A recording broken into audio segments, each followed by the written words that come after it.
छतु मोर बहुत ही प्रिय। छतुरे जेकोसी आइटम है ना मत सबकि आइटम खाया बहुत ही पसंद लगे। तो आज स्वामी बजार छतु आनी मत कहले तुम मन पसंद जेकोसी आइटम बनई तुम खाओ।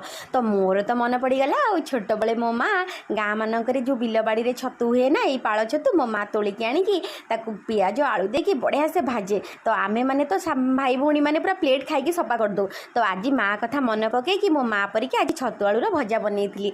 फास्ट कौन कली ना छतु को बाछिकी टे लुण तेल देकी बास छतुर पानी मरला पर्यंत भाजिकी रखीदेली। तापर कड़े तेल गरम करके जीरा सोरिष शुखिला लंका पकईकी पियाज पकईकी पियाज टे भजा है चुन चुन करके आलू काटिकी पकई देती। तापर आलू टे लुण हल्दी देकी तापर आलू को सिझिला पर्यंत भाजी। तापर जो छतु भाजिकी रखी ना ताको आलू उपर देकी भल से पोड़ करके भाजी। आज छतु आलू भजाटा बहुत ही टेस्टी होता। आपण मानू क्या छतु भजा भल लगे निश्चित कमेंट रे जनइबे। रही नमस्कार।